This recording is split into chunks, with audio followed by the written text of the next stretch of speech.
If you are subscribed to Libsyn as a media host, this episode is for you. I'm taking a deep dive into the Libsyn interface with Rob Walch.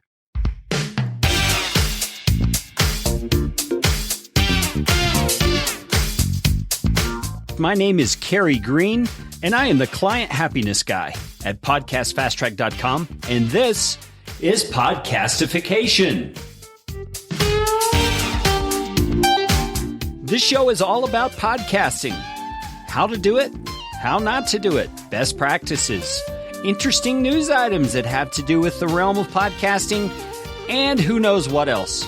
And I'm trying to do it all with a little bit of fun and some information to help you get a show going, keep yours going, or make it better.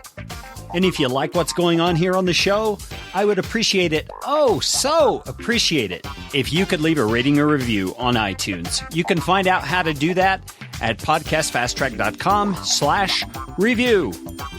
That's enough of that kind of stuff. Let's get you podcastificated right away.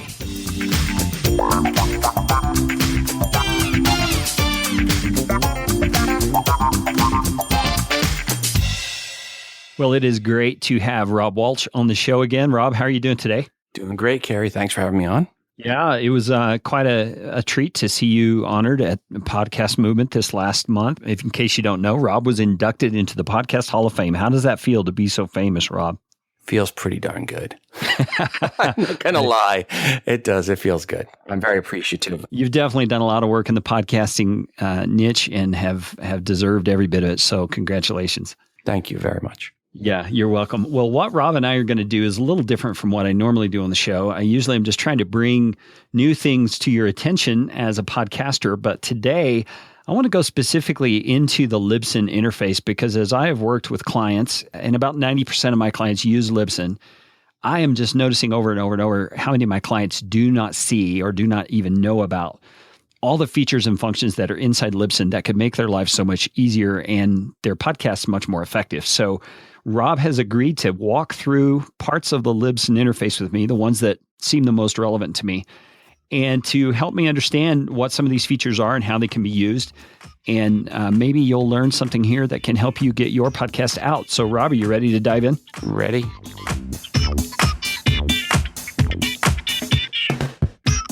All right. Now, I have got my Libsyn interface up. If you have a Libsyn account, you can do that just by logging in. And I have clicked on the Content Add New Episode option because that's what I think most of us are probably most familiar with. Now, if you notice under the content thing, you can also do a lot of other things like add a new text post and add a file for download only. So, Rob, a new text post, what is that about? I thought this was for podcasting. Well, Libsyn is also a blogging platform. So if you go to podcast411.com, for example, you will see I do a mix of podcast episodes and blog posts. So I've actually converted Podcast 411 to be completely on the Libsyn backend blogging platform. And I moved that site over. And that's one of the things that allowed me to actually relaunch Podcast 411 because my old site was CSS and HTML and just add a new post was a nightmare. And I used to have WordPress for it and got hacked and it was just a security nightmare. So long story short, with Libsyn, you do have the option to do blog posts, and those blog posts can go to the website with us. Plus, if you have the smartphone apps with us, they'll go to the smartphone app. So our smartphone apps support audio, video, PDFs, and blog posts. Wow, now that is pretty cool. I think that alone is something most podcasters don't recognize. You know, most people want to set up a WordPress site or a Squarespace site or whatever, and there's nothing wrong with those. I think they're great platforms, and it's actually what I've done. But I've become aware of this option on Libsyn just recently, and I'm thinking about this for my next project because it seems to me if you can do everything in one place, that's kind of a no-brainer. Is that kind of what's the mindset behind this? Yeah, and we have a lot of podcasters, myself included, that started podcasting not to support a website, but to be the podcast. I mean, so the website is to support the podcast. The podcast isn't to support the website. And if that's where you are, you're a podcaster first, you don't need a WordPress site. You don't need a Squarespace site. You don't need a Wix site or a Ning site. You can just use the site from Libsyn. And the reality is most people never go to your website. I mean, I listen to Hardcore History and Revolutions. I've listened to every episode. And Common Sense, I can't remember ever going to the website. So that said, we have a site for you, and Libsyn's got that there and makes it easy for you. One place, one turnkey solution. Yeah, and that sounds really, really smart to me. Now, let me ask you some questions about that. How does the Libsyn interface work in comparison to WordPress in terms of like SEO and things like that? It just works the same way. If you write your post with SEO in mind and good keywords and good practices, it's just as findable, so to speak, as a WordPress site? Absolutely, and probably more so because you're going to get some Libsyn juice behind it. And what do you mean by Libsyn juice? Look at Libsyn Alexa rankings and other rankings. So Libsyn.com, you get pretty good rankings. Now you can even bring in your own domain. So if you don't want it to be, podcast411.libsyn.com, it could be podcast411.com. Or I have another site called kcstartup411.com. And if you go to kcstartup411.com, you'll see I've brought the domain in. So you can bring your own domain. That's another thing people don't realize. With Libsyn, you have the ability to bring in your own domain name. Wow. And that's, I'm assuming, a pretty simple process. Yes. By the way, if you have any questions on any of this today, feel free to email me, Rob, R-O-B, as in Robert, at Libsyn, that's Libsyn.com. Yeah, and we'll be sure to include that in the show notes for this episode as well.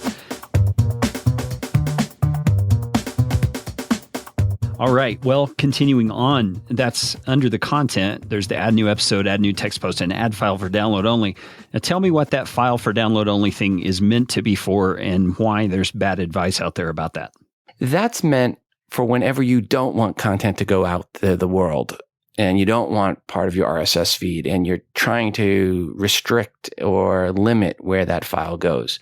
So you could upload a file and publish it as bonus content and maybe put a link to it in a show notes or something, but it's not something you want in your RSS feed. And unfortunately, there's a few tutorials out there that recommend do download only. And I always say this, if you see a tutorial that says use Libsyn, it says use download only, run away. They're giving you bad advice. Because there's so many tools, and we'll get into some of those on why that's bad advice here and why you're not taking advantage of all the Libsyn publishing tools and the power of those publishing tools, which include Spotify, and we just announced last week, iHeart Radio, and some others. Plus, I want to talk a little bit about destination stats and why download only will hurt you there as well. Yeah. Okay. I'm eager to get into those things. So that's for like bonus resources you might want to provide where you're going to provide a link, that sort of thing. That makes total sense.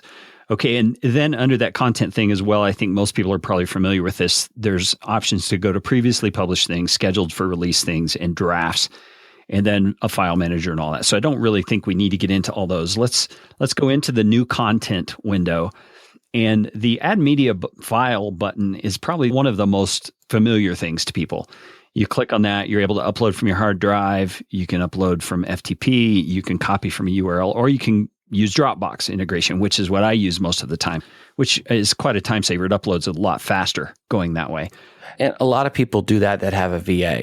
So they don't have to give their VA access to their account. They give them access to their Dropbox account. So the VA uploads it to the Dropbox, or, if you're hiring someone to do your editing, you don't have to let them into your Libsyn account. You just give them that ability to do the editing and then upload. So we see that quite a bit with VAs. And so there's a little green bar right underneath that says episode level bonus content. And to be honest with you, it was only about 2 weeks ago I started poking around in this. I actually just didn't notice it. It just kind of blended into the page for me. And then when I clicked on it, I'm going, oh, wait a minute. What is all this? So let's walk through that for a second, Rob. The things I see under there is there's an episode background field. Why don't you fill us in on what that is? If you have the smartphone app, so if you have a smartphone app with us, this is where you can add in bonus content. So for each episode you post and publish with Libsyn into your smartphone app, you can have a different background image for that episode. You can have a wallpaper image. I'll give examples of how I use this. In Today in iOS, every episode of Today in iOS, which is one of my podcasts, the listeners create the artwork for that episode. So I upload the episode artwork for that episode as my wallpaper image. Then there's a PDF document. In some episodes, I will have a PDF where I'm talking about charts or graphs. I do this every quarter when Apple releases the quarterly conference calls. I have some charts I put together. I upload that as bonus PDFs. Some people use bonus PDFs as a way to get together a grouping of photos. So maybe they have 15, 20 photos they took at an event. They'll create a PDF out of them and then upload them as PDF as bonus content. And then there's a bonus media file, which can be an extra audio or video file. In my case on Today in iOS, each episode, I also have user-generated music for that episode. So a song that a listener created on an iOS device, and I put that as the bonus media file so that they can go in and listen to that song in its entirety, not just as at the end of the episode. So those are ways I use it. Elsie and I, for the feed or on Podcast 411, I have apps, and for all of those, we'll sometimes do some video or other bonus content that we'll put in there for those episodes. And we tell people, hey, you want to get this? Go get our app. That's the only place you're going to find the bonus content. From what you just said there, I'm assuming that these things are only accessible through the app unless you take the URL to the uploaded thing and include that on a web page or something like that. Right. And if you're also using the Libsyn publishing system for the blog page, as I mentioned, if you go to Podcast 101, you see the publishing's on the Libsyn platform. It'll also put links to the bonus content below there as well. So below the post, there'll be some links to it. So it'll also show up on the web page. Got it. Now, as we're talking about the web page, let me ask you this. I know that a lot of podcasters do have, for example, a WordPress site or Squarespace or something like that. And when they get down here to the next section, let's just look at that. It's the details section. This is where you put in your title, your subtitle, your description, all those things. Many of my clients, for instance, want me to fill in all this information on Libsyn, but then they want the exact same content on their website as their blog post for that episode. My thought immediately as I think about that is a duplicate content sort of a penalty. Is that something to be concerned about, or is that something that is really a non-issue? It's a non-issue because if you're not using the Libsyn webpage, you can just delete it. Okay, so in the destinations tab, I'm assuming? If you don't use the Libsyn blog page, you don't promote the Libsyn blog page, under destinations, you can always just delete the webpage, and there won't be a duplicate content penalty. And reality is, I've talked to some SEO folks, and they're like, you really don't get penalized for having your content in 2 sites. It's like if you have many sites, is where you get punished for it. There's arguments on that because our app, Google doesn't really release the exact algorithm, but it depends on who you talk to. But that said, if you are super paranoid about being penalized, you can always delete the Libsyn webpage that you get. You're not forced to use it. Yeah. Okay. That makes sense.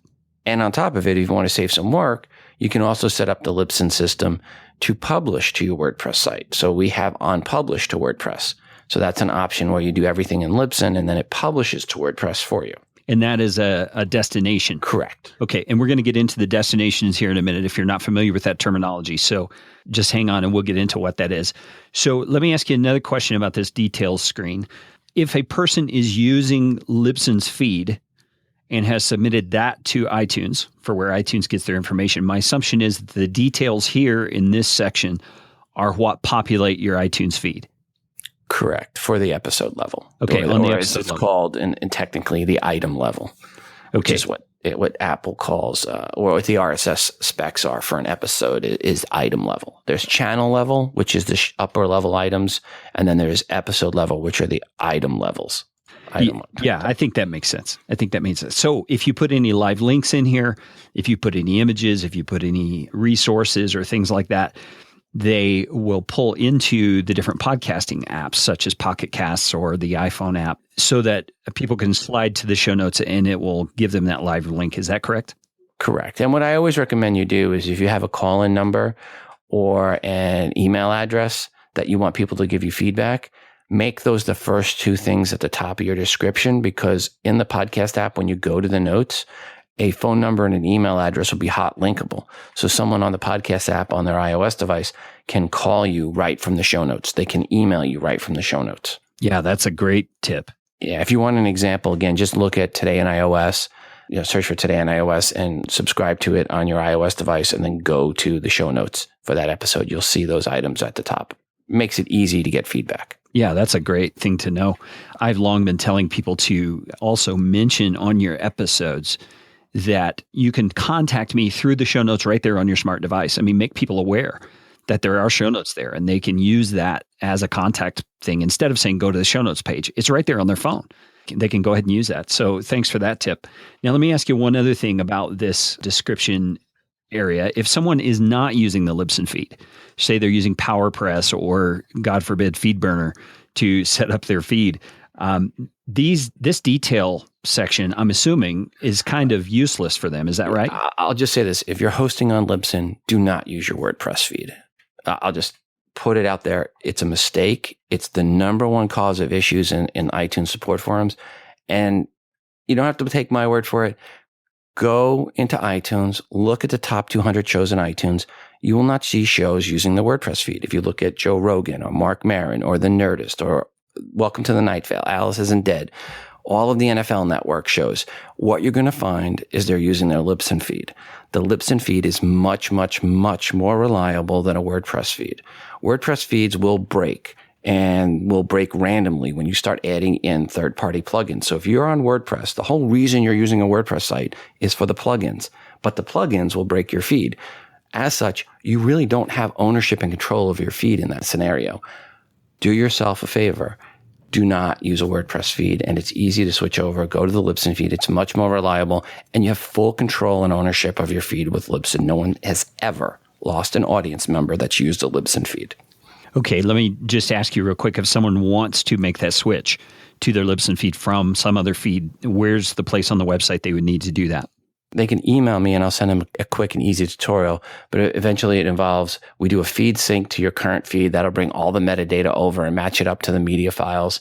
And then you do a 301 redirect. You put in a plugin called redirects, and then you put a redirect from your old feed to the new feed. It's a really simple process.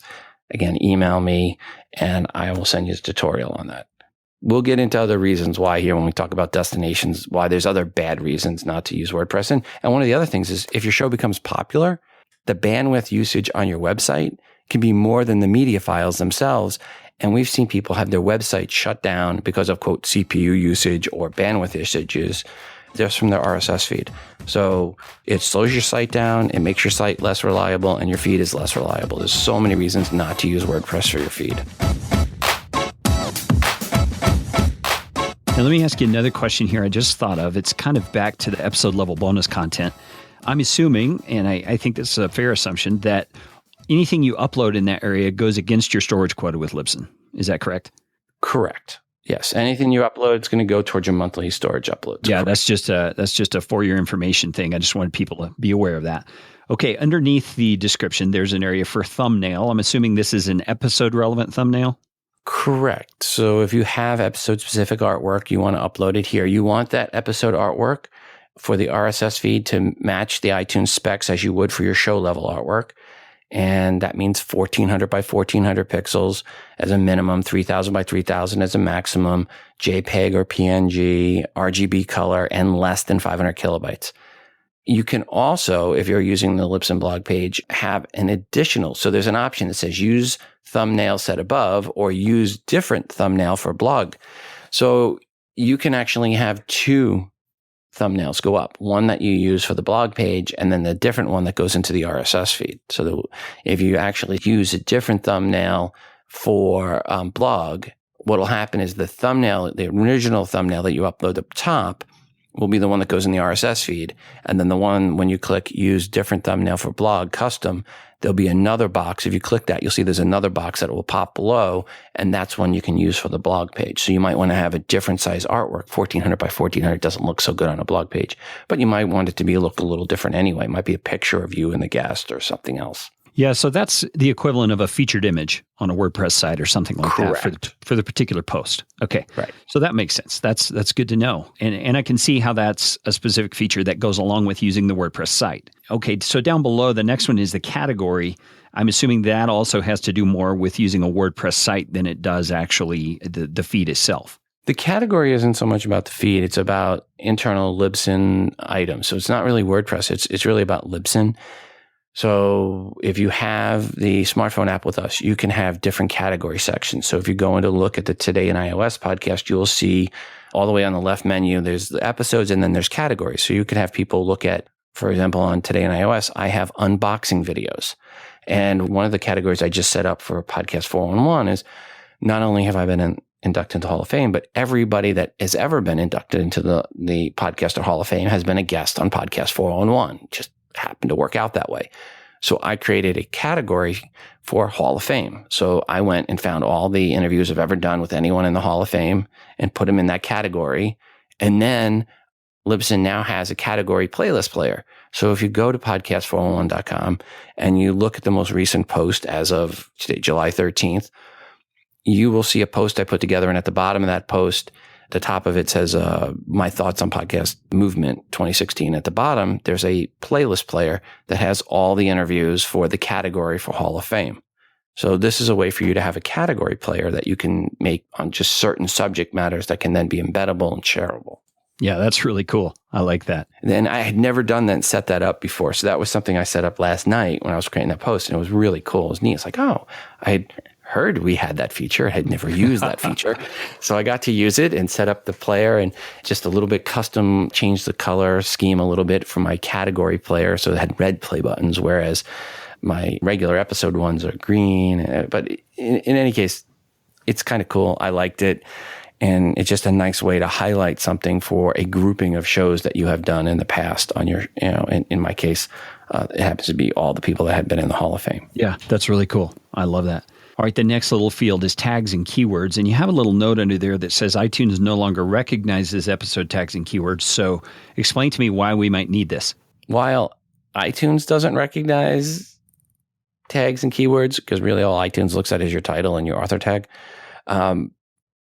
other services do. So there are other third-party aggregator apps that do look at your tags and keywords. So it doesn't hurt to put them in.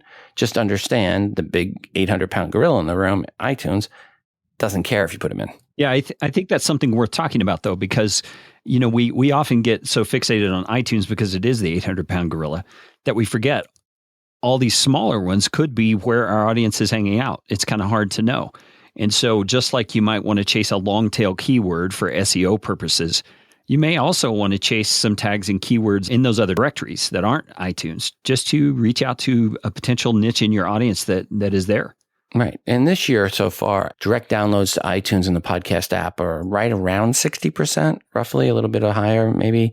But to third-party aggregator apps, that includes Overcast, Shift Jelly Pocket Cast, Podcast Addict, and others, that's 15%. Wow. It's growing. It used to be like 5, and now it's up to 15 this year. Yeah. So third-party aggregator apps are definitely growing. So it does not hurt to put keywords in there. That makes sense. Yeah, comma separated for sure. Okay, the next field is permalink points to, and the options there are your show's blog page, the master media file URL, or a custom URL. So explain to me what those options mean. I recommend you go with the media file URL. There's some directories out there like podcast.com and some others that will pull your RSS feed and put up a web page for your show in their directory. And there's usually a link, and that link for that episode would be your permalink. And if you want it can be to your show blog page, especially if you're using the Libsyn blog tools. I personally just like to send people to the media file. The whole reason I'm doing the podcast is to get people to listen to it. So any place I can put a link to the media file is what I do. There can be a custom one. The thing to remember is each permalink has to be unique. Your permalink can't be to acmecrowbar.com for every episode. It has to be a different link for the permalink. We'll often see people that will put their main web page URL as the custom one, and it's not custom. It's the same across the board, and that will cause errors. So don't use the custom one if you don't know what you're doing. If you do know what you're doing, just make sure it's unique. And that's why I choose the media file, because I know for sure it'll be unique. And I like your point of, the whole point is for people to listen. So why not make it easy? That totally makes sense. Okay, the next little tick box says enable comments. I'm assuming that has to do with the blog page. Correct. And then underneath that is the iTunes style rating. It's got not set, explicit, and clean. So that's basically the content rating. Correct. And remember this. iTunes, you can have up to 301 episodes showing in iTunes. If one of the 301 episodes, if just one of them is labeled explicit, your entire show is removed from the India iTunes store and a bunch of other stores. Even just one, even if your show overall is labeled clean and you have one guest come along and drop one F-bomb, so you label it explicit, your whole show will be removed from iTunes. Now, I'm not saying don't label it explicit if it is explicit, because if you drop an F-bomb and you don't label it explicit and a mom from Iowa complains, you'll be removed from every iTunes store. What I am saying is if you have a guest come on and he drops an F-bomb, edit it out. If that's your only episode that's ever going to be explicit, take the time, edit it out. Otherwise, you're missing out on a potential audience of 1.5 billion people overall. Be careful what you do. Some people think, oh, I only label this one episode explicit. It's no big deal. It's actually a pretty big deal. Yeah, that does sound like a big deal, especially when, the world is getting smaller all the time. We can reach different parts of the world that we never could before. That's a good point to know. So if someone wants their podcast and just, it's part of their shtick that they are explicit, they really need to count the cost on that and realize there are huge sections of the global population that they're going to cut out in terms of accessibility to their podcast. Yeah, I mean, if every one of your episodes you're dropping F-bomb and your audience is 20-somethings, yeah, that's fine. Go and do that. But if you have an interview show, and I've seen people do this, they'll have an interview show and they have 1 or 2 episodes labeled explicit because they had a guest that dropped an F-bomb. I'm like, well, why don't you edit? Well, I don't edit. I believe in hitting record and publish. Well, first off, that's why your show isn't growing. Take some time to edit.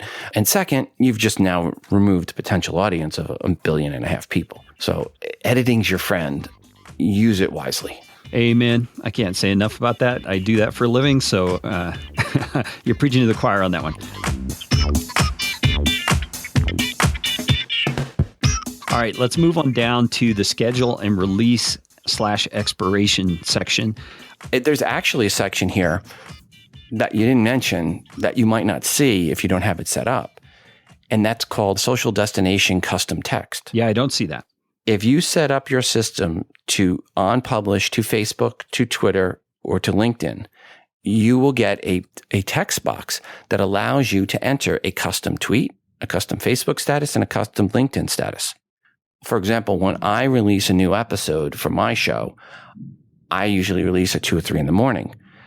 But I'll put in custom message for Twitter and Facebook and LinkedIn and then schedule those releases to go at 12 in the afternoon Eastern time. But this is where you would put in those custom messages. So it's really important. And this is one of the most powerful features that people don't know about in Libsyn is the ability to publish to Facebook, Twitter, and LinkedIn. And it's not just a convenience factor. We just rolled out at the end of June what's called destination stats. So now you can actually see how many plays you got at Facebook, how many plays you got at Twitter, how many plays you got at LinkedIn for that episode. Not user agent information, actual plays from Twitter, Facebook, and LinkedIn. So no longer are you guessing was Safari, Firefox, Mozilla, what percentage of them were Twitter and Facebook and LinkedIn. Now you know your actual engagement, which, by the way, I've been beta testing that since January, and it was very disheartening to me because I had spent so much time and effort promoting in LinkedIn, which is where I thought my audience would be, only to find on my most recent post, for example, I had about 20-to-1 ratio of Facebook plays to LinkedIn plays. Wow. Yeah, it was really drastic. So it at least tells you where your audience is actually consuming your content. And that's great if you want to do a promoted post or something and see how well it worked for you.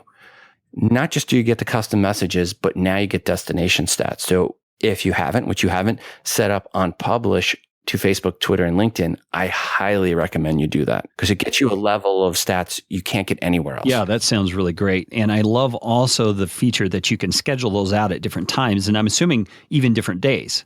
Right. Yeah. So that takes advantage of one of those social media principles I've been reading about is not publishing the same content all at once because your audience, you know, they may be on social media all at once, but they're not going to listen to the same thing 4 times on 4 different platforms. You want to space it out so that if they see it on one, then maybe they'll see it tomorrow on another and say, oh yeah, I was going to listen to that. And then boom, you get the listen. Whereas before they all came out at the same time and they missed one of them. And not only that, pick the right time. I mean, it makes a lot of sense to release your episode at 2 a.m. So when people have it there, when they get ready for their commute, it doesn't make a lot of sense to send a tweet out at 2 a.m. or a Facebook status update at 2 a.m. 12 Eastern time, if the majority of your audience is the US, is the best time because that's when people take a break at lunch on the East Coast and people are getting into work on the West Coast. Yeah. So say that again, 12 p.m. Eastern. 12 p.m. Eastern, noon Eastern. Yeah. And, Yeah, that does make sense. yeah, I mean, my time zone, I left my Libsyn time zone set for Eastern time because by default, the time is 12 p.m. is that when you pick a date, it defaults 12 p.m. So I just left my time zone set to Eastern. So by default, it'll go to 12 p.m. when I pick those destinations. Yeah. And of course, we're talking American terms here. If your main audience is in Australia, you want to calculate for that and figure out when's the best time to publish for your audience in Australia. And check your publishing tools. If you go into your publishing tools in Libsyn in upper right-hand side, and right next to your username, there's a little box. If you go all the way back up and you click that box, you'll see one of the things says edit my account. And if you click edit my account, that's where you change your time zone. And the time that you publish an episode is based on the time zone you set. By default, it is Eastern time because that's where our developers are in Pittsburgh, Pennsylvania. But you can change it to any time zone you want. So I've always just left it as Eastern for me because it made sense to have it publish at noon by default. And again, it'll be noon wherever you are. So if you're in Australia and you change your time zone to Australian time zone, it'll be noon. It'll say 12 p.m. and that's 12 p.m. your local time zone. Yeah, or whatever time zone you've set up there in your publisher tool. Yeah. Okay, great. That's a good tip to know.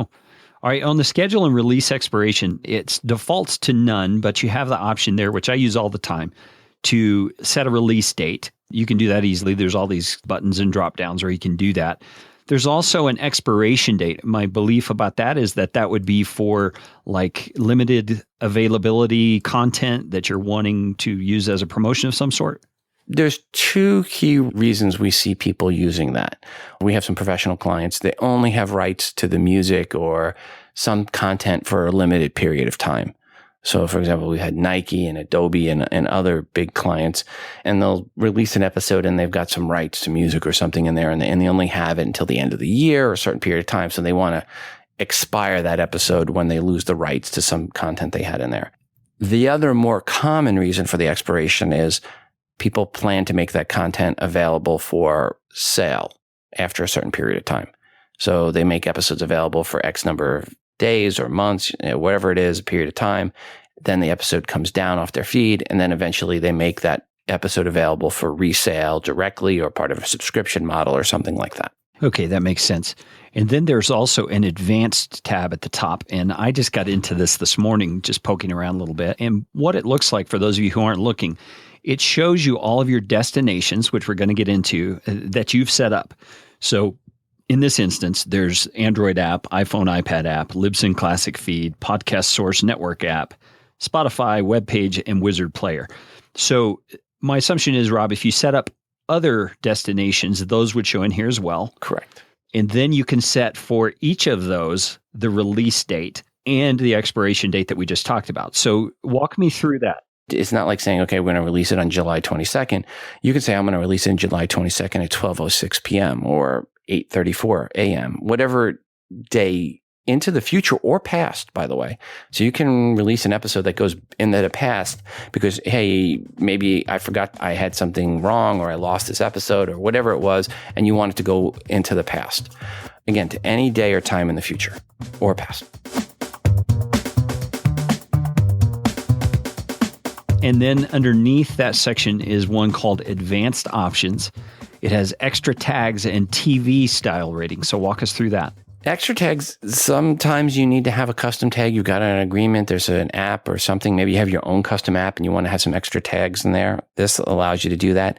The TV style ratings is a legacy thing that was left over for arrangement we had with a couple of different third-party vendors to get video content out to their sites. Most people don't use it. Most people are just doing audio, but it's there for a couple of legacy clients that we have in third-party agreements. Okay, so for most of us, if we don't know what that is, just leave it alone. Yeah. Well, it won't hurt you. It won't help you. But the extra tags, don't put anything in there if you don't know specifically what you're doing. But again, we have some people that have their own custom apps made and they need a custom RSS tag for the episode level. So one of the things we like to say is we give you full control of your feed. That includes extra tags, being able to put those in at the item level, the episode level, and then also at the channel level. So you can do that as well at the show level. And then below, I know this is a relatively new feature. It says update ID3 tags, and there's a little tick box. And it enables you to update your MP3 file with a thumbnail and tags. And it says additional details on working with ID3 text can be found here, has a link. So this is to update your actual MP3 file with the tags and things that you've created here in the Libsyn interface. Correct. As a matter of fact, we could have mentioned it. We get you coming or going on the ID3 tags. Back up to the top where you clicked add new episode and add media file, there was a little checkbox at the top that said import the information from the ID3 tags. So let's say you had put in your title and description in the ID3 tags or had your artwork in there, you could actually import that in. Now, let's say you didn't do ID3 tags. Well, when you're publishing, you can now have that information put into your ID3 tags. So we support pulling from your ID3 tags or adding to your ID3 tags.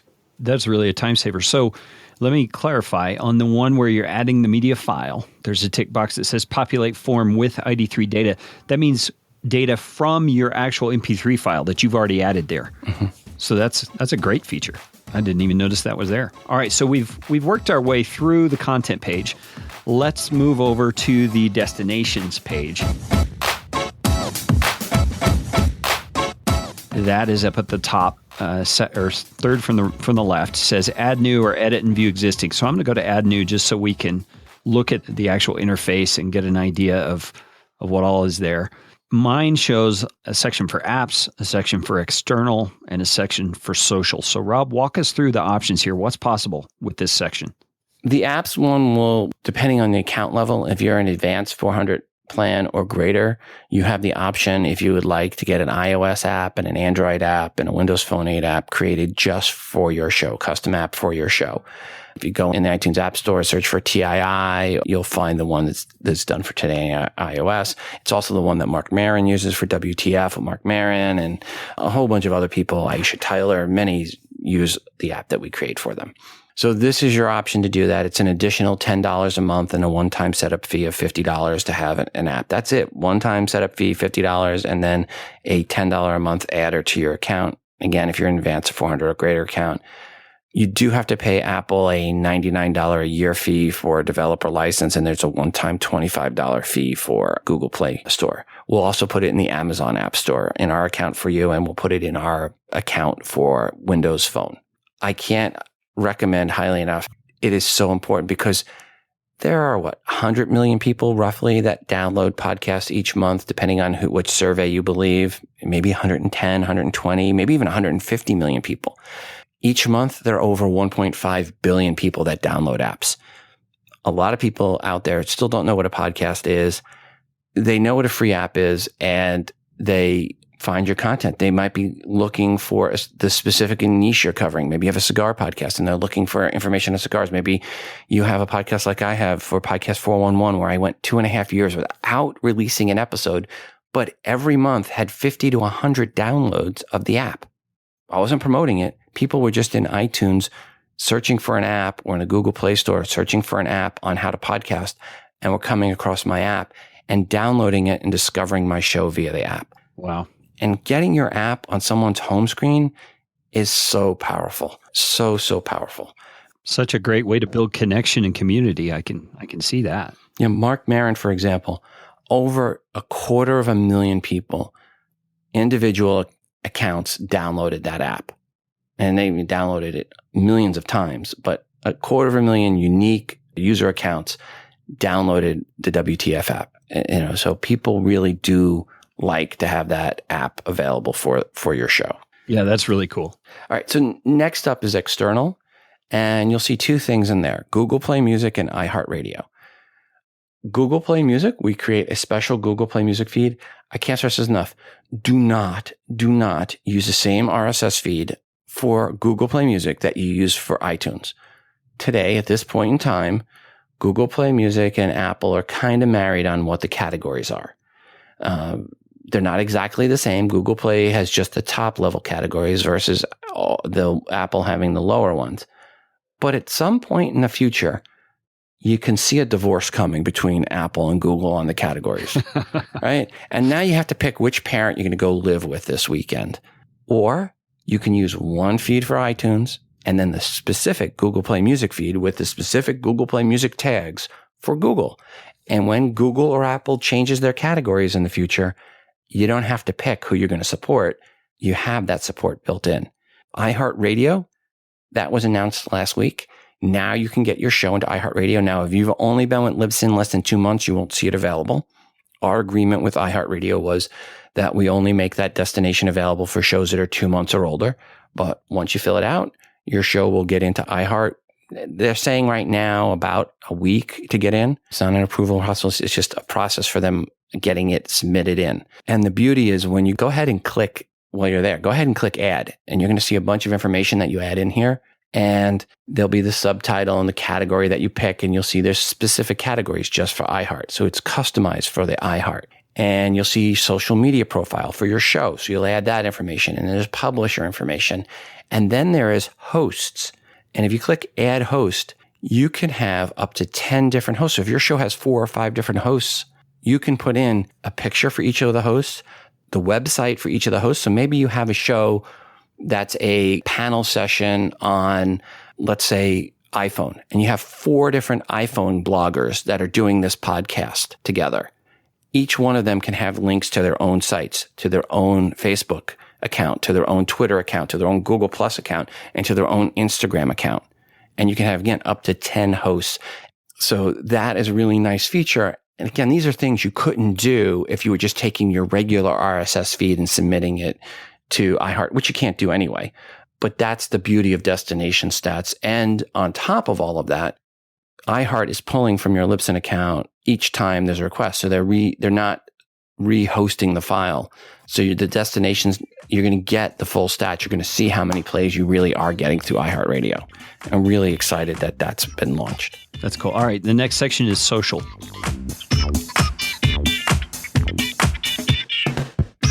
This is what we talked about earlier. The key ones are Facebook, Twitter, and LinkedIn. So you can get those stats. We also support publishing to Blogger, to Tumblr, and to WordPress. So you can set it up to publish to your WordPress site. If you have a Tumblr site, you can publish there, or you can publish to your Blogger site. You can also publish to SoundCloud and now YouTube. Even if you have an audio file, we'll now convert that to video and publish it into YouTube. So no more having to convert your audio files to video on your own and upload to YouTube.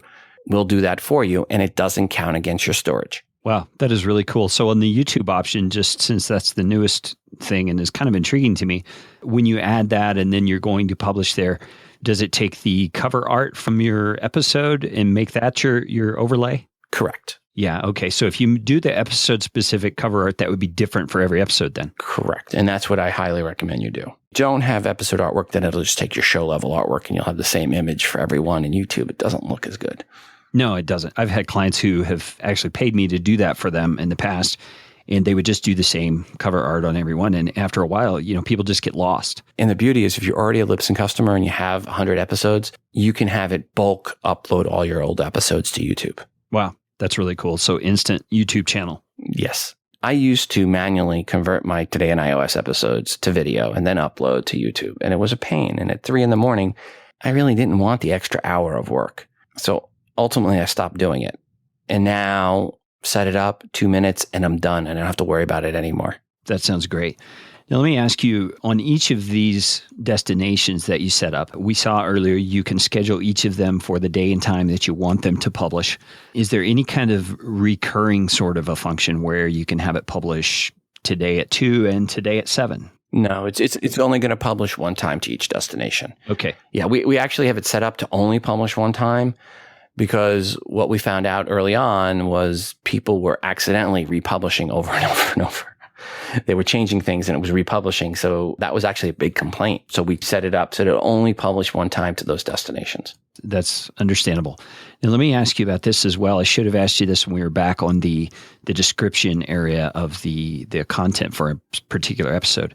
But if you set up this on publish to WordPress and certain short codes for plugins on your WordPress site, for example, a tweet this plugin or something like that, can you put the short code before and after a sentence inside the Libsyn thing, and when it publishes to WordPress, it'll work right with the plugin, or do you know? I believe it will, but I'm not 100% because I don't publish to WordPress. So I'm not 100% sure. If you email support@libsyn.com, if that's something you're trying to do and it doesn't work, they'll let you know. can try it and see what happens. But that's, unfortunately, that's one thing my experience with WordPress has not been a good one. So I've kind of gone away from it. Going back to publishing a Libsyn website, are there functionalities like tweet this and things like that can be integrated on that web page? Yeah, I mean, we'll support different code in there, and iframe and other things inside those posts. When you're doing that description, there's a place, the two little, the less than greater than sign, that you click that and you can actually get into the code of that post. You can place in the code for, an iframe or something else like that. Okay, so if you know how to do that kind of functionality with HTML or whatever, right, you can add that in. Okay, that makes total sense to me. All right, the only other thing I wanted to talk to you about today, Rob, since we're going on an hour here a while, is the monetization section. Oh, we missed the most important stats. Yeah, well, tell me about the stats. So now we went through the destinations. So one of the things we just rolled out, and I mentioned it briefly, but I'll mention again, is we now give you the ability to get stats on many of these destinations. So you can see how many people are playing again at Facebook, LinkedIn, and Twitter. If you do Blogger, Tumblr, WordPress, you can see how many people are playing at those different destinations that you've set up. You don't have to guess anymore about user agents. Where are those user agents browsers coming from? You can actually know where they're coming from. So having destination stats, seeing how many people are playing on your iOS app versus your Android app versus your Windows Phone 8 app versus Twitter, Facebook, LinkedIn, it gives you just a greater level of understanding of your show, seeing it from your feed, how many plays you're getting on your feed. So again, this gives you a much better level of understanding of your show and where it's being consumed. People are stat junkies. I know that. I mean, if we'll pause stats every now and then for an hour, like 2 hours to do some update to code, and we'll get 20 support tickets come in that say, hey, my stats haven't updated in the last hour. What's going on? That's pretty funny. Yeah. Well, funny or sad. Either way. But people are stat addicts, and this is something that just gives you a level of understanding of your content you're not going to get elsewhere. Yeah. And it also gives you some data by which you can build your strategy for promotion and things like that. So, or better yet, A/B testing. Yeah, exactly. What's my real results? Not guessing, but really, what are my results? And we want to tell you, A/B test this, and now you can actually see via this what the results were, and not guess. Yeah. If you're not getting any downloads to Twitter, for example, then you might want to take that out of your workflow just to save yourself some time. All right, and I see that it gives you show stats, which are just a bulk overall level, and then episode stats, so you can drill into each episode. Then media stats, how is that different than the other two? That would be if you have some extra media files. We did some bonus content and things like that. It'll get you down just another layer. I'm for the most part, I just look at the episode level stats. And of course, this is all if you have advanced stats for the destination stats. But if you have the advanced stats, that's the advanced 400 megabyte plan or greater, you'll get this level. You also get geographic information, and you'll still get user agent information. So the user agent information is not going away.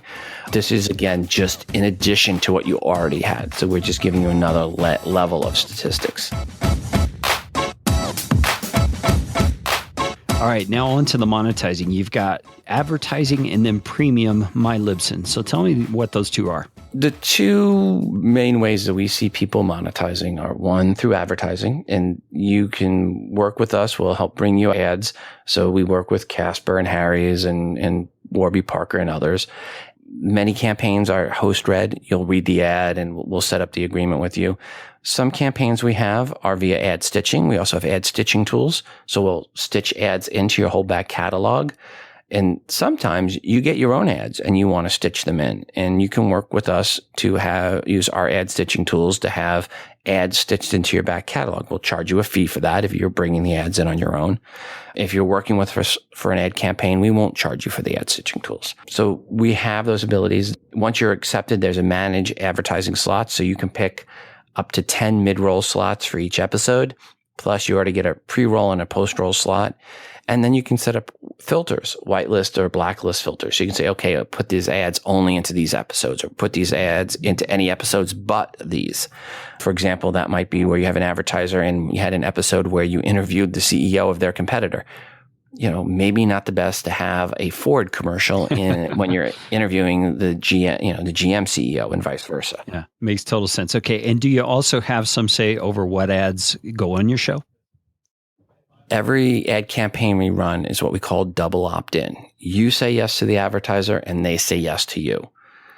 We don't ever want a show that's about Ford pickup trucks to have a Chevy ad and vice versa. Or an iOS show like Today on iOS. The last thing I would want is an ad from Samsung. My audience would shoot me. I would not be able to go out in public. So we understand that, Best of the Left doesn't want an ad campaign from Donald Trump. So that's going to be even more relevant this year. And you know what? Donald Trump doesn't want to be on Best of the Left. It's not good for you. It's not good for the advertiser. That's why we do double opt-in. Make sure everybody's in agreement that this is going to work. Okay, and then the other option under monetizing was My Libsyn. Tell me about that. My Libsyn is where we set up your own private little Netflix for your show. You get a smartphone app, iOS, Android, and you pick which content you want to be available for free and which content people have to pay a subscription model, a recurring subscription model, to get access to. Mark Maron, when he was doing this with us, 43,000 paid subscribers for his premium content. Oh, my goodness. Adam Carolla does it with us, Aisha Tyler, Ben Greenfield, Craftlit. This isn't an RSS feed that's a protected RSS feed with a password, because you know what? That just went right over 99% of your audience's head. This is a smartphone app. If they can do Netflix, they can use our iLibsyn subscription service. It's the same basic model. A smartphone app, iOS, Android, and a username and a password. So they might listen to you on their iPhone to and from work, on a web page at work, and on an Android tablet, or more likely an iPad and then an Android phone. The point is, you can go across multiple devices with a username and password across multiple platforms, and people don't have to know anything at all about RSS feeds. It's all app-based, and this is an app world, and it's really easy for the end users to get the premium content. And when you make it easier for them to get the premium content, they consume the premium content, and that means they keep paying you month after month after month. Yeah, that's super cool. That is super cool. And, most podcasters that I know of are thinking in terms of audio, but this kind of thing can also be used for video, correct? Yes. And Ben Greenfield does that. He'll do some video. And, some people will do Patreon and other things like that, or PayPal donate button. The reality is Patreon and PayPal are going hat in hand to your audience. And not everybody's comfortable going out and saying, hey, please throw some coins in the hat. Not everybody is comfortable with that. Some people get offended with that analogy, but that's the reality. If you're doing Patreon or you're doing a PayPal link, you are begging your audience for a donation. Whereas if you're doing a premium upsell, you are selling a value to your listeners, and you're giving them an app that makes it convenient. And your audience wants to donate to you anyway. Some of them are going to do it just because they're donating rather than you're adding value. But others will do it because, hey, they want to. And, Mark Maron was 10% of his audience at that point in time was donating or paying for the subscription. And the reality is it's a zombie subscription. When people sign up, they tend not to cancel. I remember I once paid 18 months for Hulu Plus, never used it, didn't have it canceled till my credit card was stolen. People are lazy. So you get them to sign up. And that's a better way to do things too, is get them to sign up once. Don't try to get people to sign up over and over and over again. Yeah, makes total sense. I've heard someone refer to that as forgettable fees, Yes. making it an amount at a pain point threshold where it's not so painful to have to pay it every month. And your audience wants to do it too. Yeah. It's a certain percent of your audience, and you don't feel bad about saying, hey, go sign up for my premium subscription. You're going to get this bonus episode. Ben will do some episodes that are bonus only audio, bonus only video. He'll do some app only episodes to drive people to the app, and then they get to the app. And here's the beauty of it. You drive people to your app for some bonus only content that's free on the app. And then they see this list of content that they're not getting because it has a little lock symbol on it, and they realize what they're missing out on. So you can, set it up where the last 25 episodes are free, but then certain of those episodes you'll release are locked down forever. And by paying the premium, they unlock all your episodes and the older ones, and then access to some new premium only episodes. So we have a lot of flexibility in there, what you can do. And the premium content can be audio, video, or PDFs. We have a couple users that will do transcripts of their episodes as the bonus content. And that's what you get when you sign up as premium. You get a PDF of the transcript. That's cool. And, my brain as an entrepreneur is just spinning here. I'm curious, do you know if you have any subscribers who use the My Libsyn premium content aspect of it to run I guess, an app-based version of a membership site. It sounds to me like... Yes, that's exactly what it is. And we have people that had a membership site that gave up on that, came over to our My Libsyn and tripled their users because it was easier for them to get the content, consume the content, and see that there was bonus content in the app. So you might have a membership site right now and it's limited and you're getting 0.5% of your free audience is signed up through your membership site. It can be a lot better than that. It should be a lot better than that. It should be in the 4 or 5%. So if you have a membership site and you're down in that 0.5%, you're not doing it right. You're not making it easy for your audience. This allows you to do it easier for them to get the content. And that's what it's all about, making it easy for them to consume the premium content. Yeah. And does the app for this My Libsyn section have a community section to it where they can interact with each other and messages can be posted and that kind of thing? It does not. It does not have that. That's the only part I see that would be different than an online community, but it's minor. Wow. That's a really cool thing. And what's the price point on the My Libsyn Premium? We just do a rev share with you. There's no upfront fees. There's no setup fees. You get an app and all of this built for you with no out of pocket. Okay. You just need to have the $20 a month account with us. Yeah. So you get 50%. The podcaster gets 50%. Right. But the only fee for you is $99 a year to Apple for the developer account and $25 to Google. Okay, so $125 plus your $20 normal hosting. That's not bad.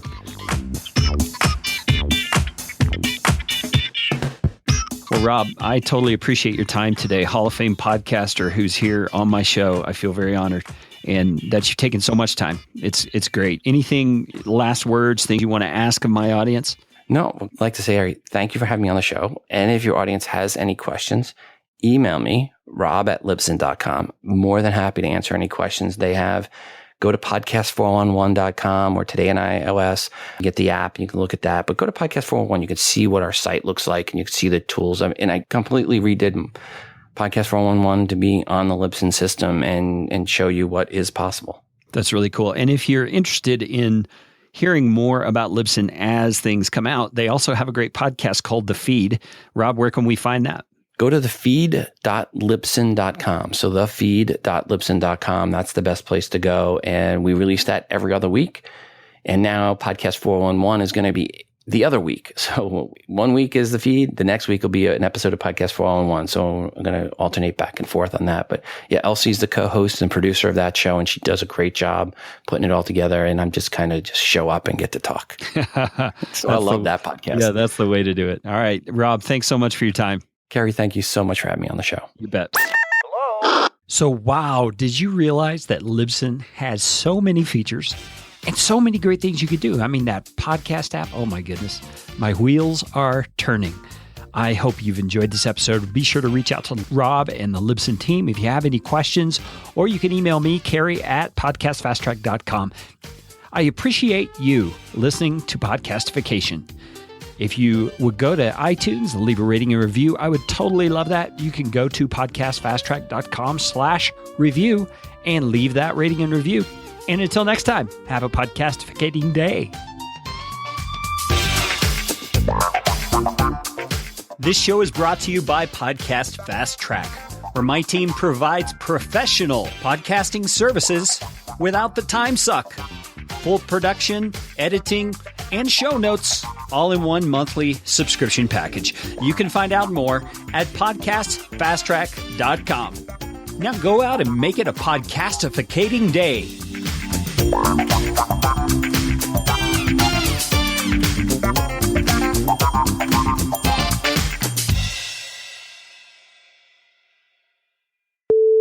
I equate it this way. It's like the DeLorean in Back to the Future. You can set it either way, forward or back. Yeah, that's great. I love Back to the Future, so that's a good illustration for me. But they know what a free app is. Sorry, that's where editing comes in. Someone's blowing up my phone. I think Android tablet. Nobody uses Android tablets. And if your show has more than 10 hosts, you're doing something wrong.